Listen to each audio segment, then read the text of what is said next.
La bataille au siège du conseil d'administration de Disney est officiellement lancée. Et oui, puisque le devenu très puissant actionnaire Nelson Peltz a enfin nommé ceux qu'il souhaitait y voir y siéger. Dans la foulée, il annonce aussi déclarer la guerre, officiellement, au PDG de Disney, Bob Iger. On voit ça ensemble.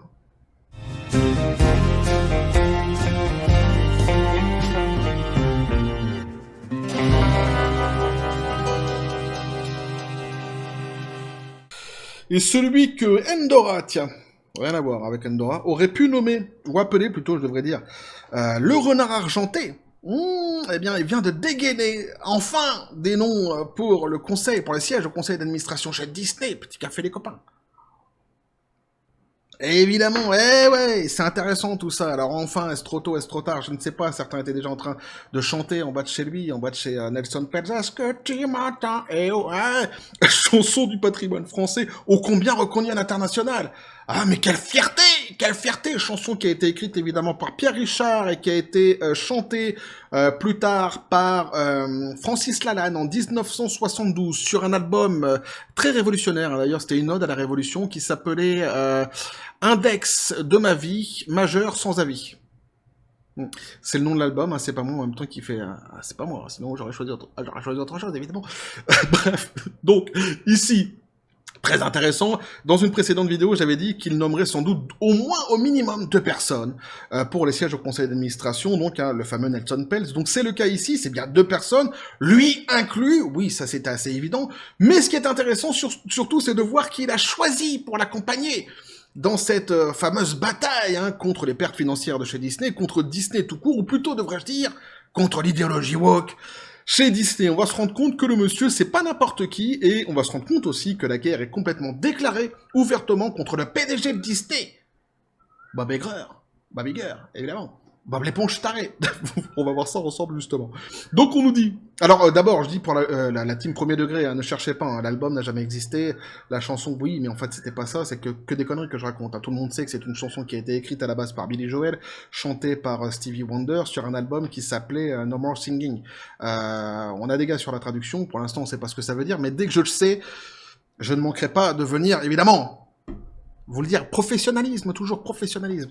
Ça, c'est ma fille qui me l'a fait, tu vois, ça n'a rien à voir. Mais je trouve ça joli, je voulais vous le montrer, voilà. Paf, c'est fait.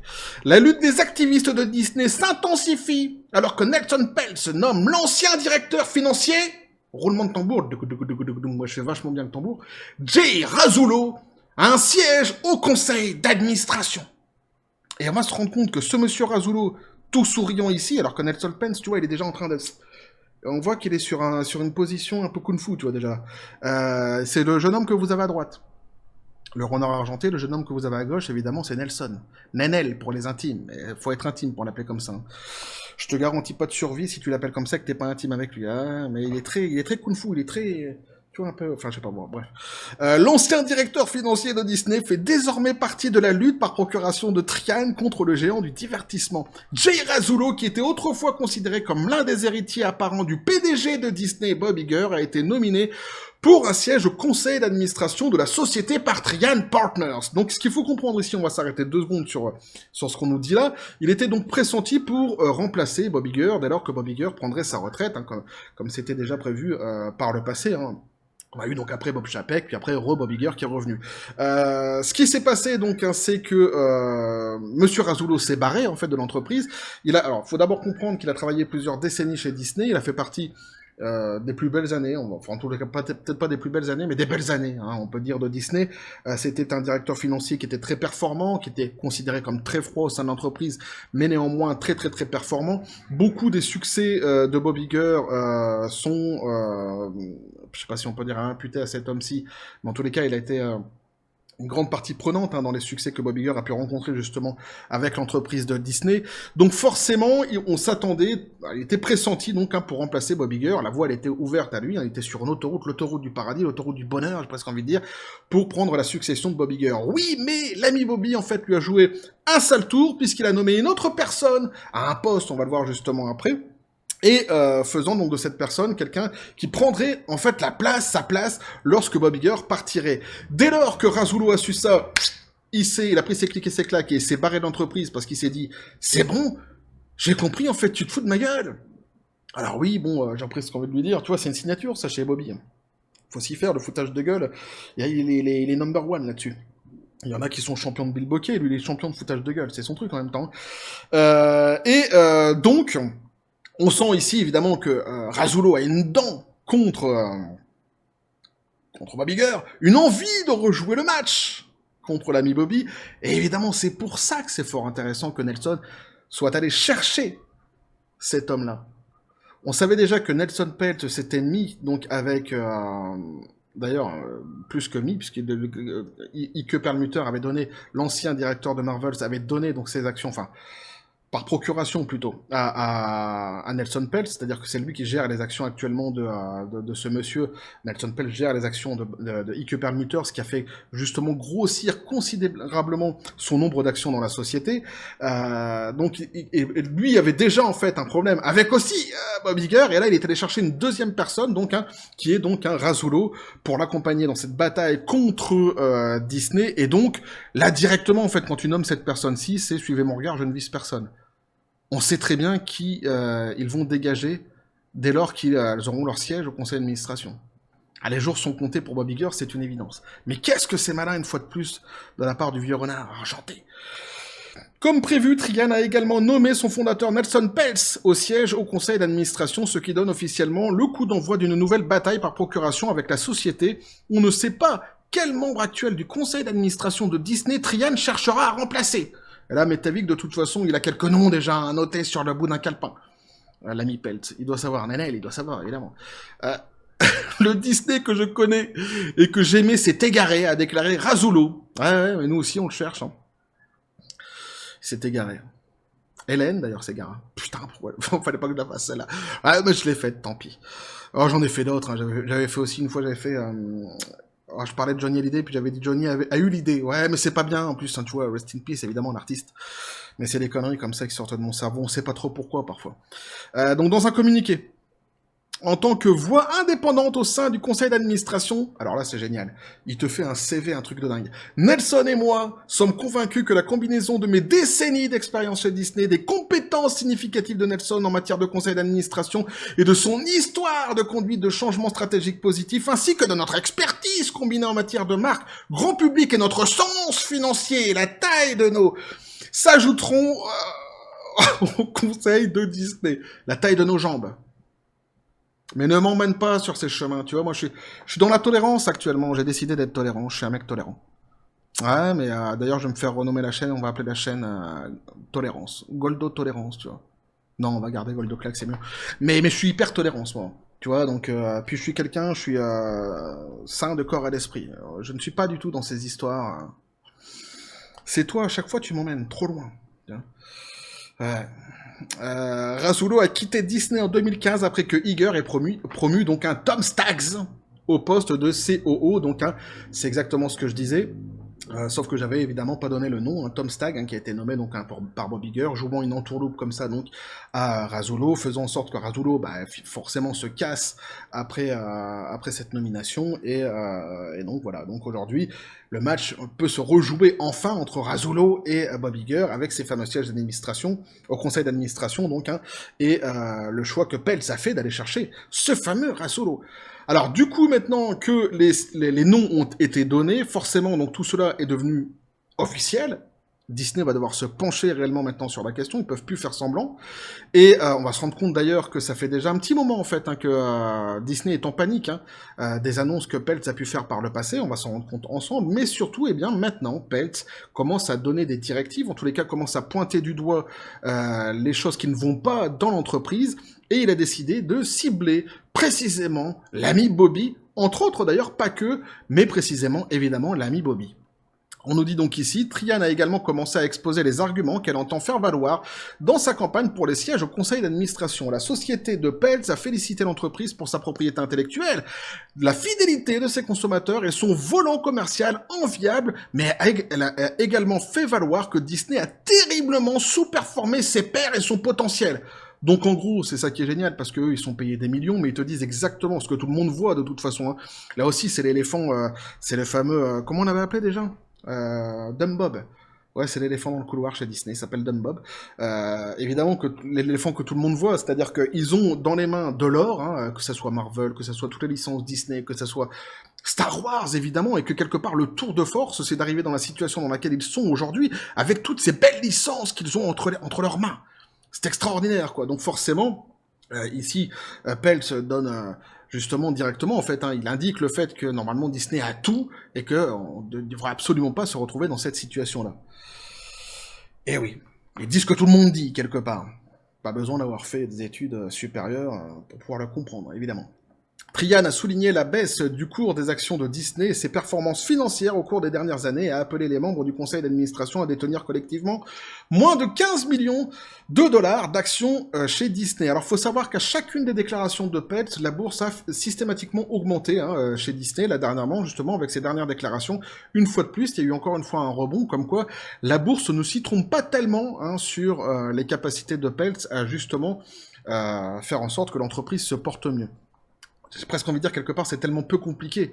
Parce qu'en fait, tout le monde est capable très facilement de nommer le mal de l'entreprise actuelle. C'est-à-dire que t'enlèves l'idéologie woke, et tu reviens sur quelque chose, en fait, de divertissant pour le grand public, et c'est fini, ça repart. Hein. Alors, ça repartira pas tout de suite, parce qu'il y a des gens qui ont la dent dure, évidemment, et qui ont du mal à pardonner, évidemment, ou qui auront sans doute du mal à pardonner à Disney, mais en tous les cas, ça serait déjà, s'ils viraient Bob Iger et qui commençait déjà à entreprendre des productions sans aucune idéologie dedans, ça serait déjà un formidable message positif envoyé au grand public. Eh oui, et ils ont ce qu'il faut entre les mains, évidemment, pour finir par y arriver, quand même. Alors, la cause fondamentale de la sous-performance de Disney, Peltz, qui dit... à notre avis, est un conseil d'administration trop étroitement lié à un PDG de longue date et trop déconnecté des intérêts des actionnaires. Donc c'est génial parce qu'en fait ce qu'il nous explique ici, c'est que il y a donc des actionnaires très puissants chez Disney, qui soutiennent systématiquement le PDG de Disney dans ses choix. Quels sont ses choix? Sa propagande idéologique. Et que c'est le fait de soutenir quelqu'un qui a des actions qui, au final, sont complètement, dit-il, déconnectées des intérêts des actionnaires, qui a mis l'entreprise dans la situation dans laquelle elle est aujourd'hui. Donc c'est très précis ce qu'il dit, il n'y a pas de souci. Le problème, c'est qu'avant, c'était un actionnaire qui comptait pour du beurre, quelque part. Maintenant, c'est un actionnaire qui est devenu très puissant chez Disney. Et évidemment, ce qu'il dit met en panique obligatoirement la maison aux grandes oreilles. Eh oui. Il cible donc ces actionnaires très puissants chez Disney qui permettent à Bob Iger de sa propagande idéologique qui va complètement contre l'intérêt de l'entreprise. Donc, en gros, c'est simple, dès lors qu'il est au conseil d'administration, forcément, le premier qui saute, on le comprend bien ici, c'est Bob Iger. Alors, il faut savoir qu'il y a eu d'autres actionnaires qui avaient aussi, par le passé, déjà gueulé contre l'idéologie woke et les pertes d'argent. Mais c'était des actionnaires qui étaient moins importants, justement, que ce qui est devenu aujourd'hui Nelson Peltz. Donc, forcément, ils ont été systématiquement renvoyés dans les cordes. Ici, la chanson, évidemment, n'est pas la même. Donc, a écrit Trian jeudi, ajoutant que même si l'ajout de nouveaux membres du conseil d'administration est un pas vers une plus grande objectivité du conseil d'administration et une reconnaissance tardive par l'entreprise de la nécessité d'un changement, ce rafraîchissement réactif du conseil d'administration à la veille d'une course aux procurations est insuffisante à notre avis, à la fois parce que les nouveaux administrateurs ont été choisis sans la participation des actionnaires et parce que ils ne possèdent apparemment pas de quantité significative d'actions. On va s'arrêter ici 2 secondes. Pourquoi? Parce que c'est très intéressant. D'abord, les mots qui sont choisis par Peltz, qui sont évidemment pesés à l'avance, il nous parle donc de reconnaissance tardive. Tiens donc. Il nous parle aussi de réactif, de rafraîchissement réactif. Et pourquoi nous dit-il cela, en fait? Parce que, justement, en coulisses, lorsqu'il y a eu les premières annonces de Peltz, lorsque Peltz, en fait, a obtenu toutes les parts qu'il a obtenues dernièrement, que son portefeuille de parts a gonflé drastiquement, j'ai presque envie de dire, d'une manière si importante, lorsqu'il est devenu lui-même, du coup, si important, et qu'il a annoncé qu'il voudrait des sièges au conseil d'administration, à partir de ce moment-là, Disney, en fait, s'est mis en mode panique. Et on nous dit ici, Disney se prépare à une bataille par procuration avec M. Peltz, en novembre, la société, donc en novembre, hein, la société a ajouté 2 personnalités puissantes à son conseil d'administration, James Gorman, directeur général de Morgan Stanley, et Jeremy Darroch, ancien dirigeant de la société britannique Société de télévision Sky. Donc en réponse en fait aux déclarations de Peltz, et surtout en préparation à une bataille qu'ils auraient à mener contre Peltz, ils avaient déjà donc nommé ces personnes-ci, il y a quelques temps de ça, parce qu'on nous dit donc en novembre, au conseil d'administration. Moi personnellement, je l'ignorais, je l'ai appris évidemment en travaillant sur ce dossier-ci, mais c'est fort intéressant parce qu'on se rend compte qu'en fait, dès le début, dès les premières déclarations de Peltz, eh bien, Disney a eu les fesses qui faisaient bravo et s'est senti... a senti en tout cas une espèce de vent de panique au sein de l'entreprise qui leur a conduit à réorganiser leur conseil d'administration. Lui dit évidemment que c'est tardif, que c'est bien, mais que on ne faut pas trop se foutre de la gueule du monde non plus. Ça ne suffira pas à changer les choses, et évidemment, il a tout à fait raison. Mais c'est très édifiant, c'est très significatif. Disney a répondu aux nominations à Trian dans un communiqué jeudi, en disant « Disney dispose d'un conseil d'administration expérimenté ». Diversifié et hautement qualifié, qui se concentre sur la performance à long terme de la société, les initiatives de croissance stratégique, y compris la transformation continue de ses activités, le processus de planification de la succession et l'augmentation des valeurs actionnariales, a déclaré la société. Donc c'est génial parce que, à part lorsqu'il nous parle de vue à long terme, où là évidemment on peut pas vraiment parler... on peut pas vraiment savoir ce qu'ils essaient de nous expliquer ici, mais sur tous les autres points, là où ils se concentrent, en fait, eh bien, ils se plantent systématiquement. C'est-à-dire la croissance stratégique, c'est mort. La transformation des activités actuellement, c'est mort. Le processus de planification de la succession et l'augmentation des valeurs actionnariales, c'est mort. Donc j'ai presque envie de dire, arrêtez de vous concentrer. Arrêtez de vous concentrer. Ça fonctionne pas. Même si vous êtes un conseil d'administration expérimenté et diversifié. Le comité de gouvernance de nomination qui évalue les candidatures d'administrateurs examinera les candidats Trian proposés et fournira une recommandation au conseil d'administration dans le cadre de son processus de gouvernance. Donc en gros, ils sont obligés maintenant de mettre le nez dans le dossier, de mettre les mains dans le cambouis et de faire face à cette situation. Peltz donc, et ses partenaires de Trian lancent leur deuxième lutte par procuration en autant d'années après avoir reculé plus tôt cette année suite au retour d'Iger en tant que PDG. Après qu'Iger ait présenté un plan visant à réduire les coûts et à restructurer l'entreprise, Peltz a déclaré qu'il pensait que les choses allaient dans la bonne direction. Alors, c'est pas tout à fait vrai, hein. Il avait dit que Bob Iger avait promis en fait de l'argent aux actionnaires. Et il avait dit en fait, effectivement, si tu arrives à faire en sorte que l'argent rentre dans nos caisses, ça ira dans la bonne direction. C'est ça qu'il avait dit. Hein, il s'était retiré évidemment dès lors que Bob Iger avait mis son plan exécution, dès lors qu'il avait donné plutôt les directions que l'entreprise allait prendre dans un plan. Là, il s'est retiré en disant « Ok, vous avez voulu Bob Iger parce que lui ne le voulait absolument pas. Il a mis son plan sur la table. Maintenant, on va voir ce que ça va donner. » Voilà ce qu'il avait dit en réalité, Peltz. Hein. Ce qu'il a dans le pif, Bob Iger, depuis le début, il ne voulait pas son retour du tout. Disney, pour sa part, a fait valoir que le combat de Trian est inspiré par l'ancien président de Marvel, Ike Perlmutter, dont les actions comprennent la majorité des droits de vote de Trian. Évidemment, c'est un trio très très très intéressant, puisque donc d'un côté vous avez Ike Perlmutter, donc l'ancien président de Marvel, vous avez de l'autre côté donc Razullo, l'ancien directeur financier qui a vu les beaux jours de Disney, et évidemment au centre de tout cela vous avez Nelson Peltz qui officiellement eh bien maintenant lance d'abord eh bien la course au siège au conseil d'administration chez Disney, mais surtout déclare la guerre ouvertement à Bob Iger et aux actionnaires qui le soutiennent aussi. Et oui, puisqu'il parle quand même d'eux, il dit il y a des actionnaires qui soutiennent en fait corps et âme cet homme en tant que PDG dans toutes ses actions, et les actions qui aujourd'hui eh bien coûtent de l'argent à Disney, on les connaît, hein, c'est simple, hein, c'est très simple, c'est l'idéologie woke. Donc évidemment, c'est évidemment ça qu'il vise, il vise donc ces actionnaires-ci et Bob Iger en priorité. Alors, ce qui est intéressant ici de voir, c'est que par le passé, comme je l'ai dit, il n'avait pas autant de poids, il n'avait pas autant de pouvoir à l'ami Peltz, hein, lorsqu'il le disait par le passé. Maintenant, il est devenu évidemment très puissant, parce que c'est devenu un actionnaire très puissant chez Disney. La nomination de Razullo à ses côtés est une nomination extrêmement extrêmement fine, extrêmement maligne, parce que c'est quelqu'un qui a eu des résultats extraordinaires avec Disney. Beaucoup de ces résultats qui étaient très bons ont été justement, et peut-être même injustement, imputés à Bob Iger. Et comme je l'ai dit, il était donc pressenti normalement pour remplacer Bob Iger, puis il y a eu une entourloupe de la part de Bob l'éponge taré.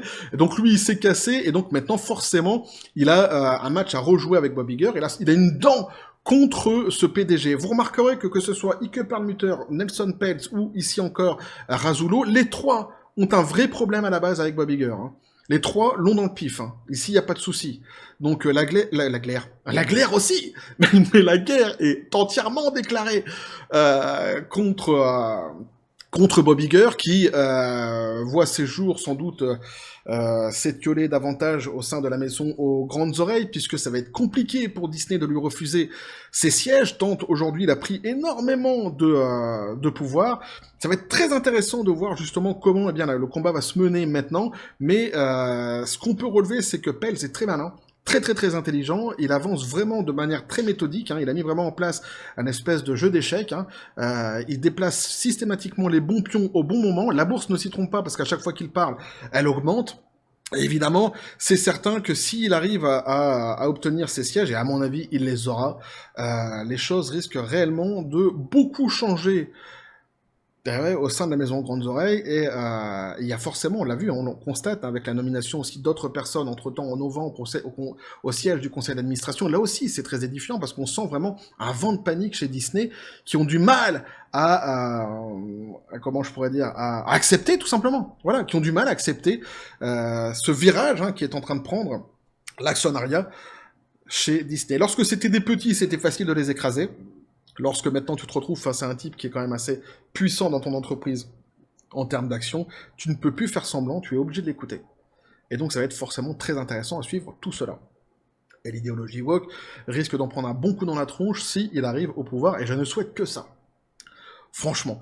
Bref, voilà ce que je peux vous dire là-dessus les copains, n'hésitez pas à me dire ce que vous en pensez dans les commentaires, à vous abonner si le contenu vous a plu, activer la petite cloche pour les prochaines notifications, les prochaines vidéos qui vont arriver, à balancer un like, à partager la vidéo, vous avez mon Xor, le Discord et le Facebook de la chaîne qui sont dans la description des vidéos, n'hésitez pas à venir et à basculer du côté de la force absurde des réseaux sociaux. Sur ce les copains, je vous dis comme toujours, la John Spartan, paix, félicité, dossier hyper intéressant qu'on va évidemment continuer à suivre. Ah tiens d'ailleurs, je tenais à dire aussi, j'ai des problèmes de notification en ce moment, que ce soit sur mes messages sur YouTube ou sur Facebook, j'ai des problèmes de notification, je reçois parfois vos messages plusieurs jours après que vous les ayez lancés, donc si j'ai du retard à vous répondre, ne vous inquiétez pas, c'est tout à fait normal, c'est à cause de ça. Voilà, j'y suis absolument pour rien. Bref, et que la force soit avec vous.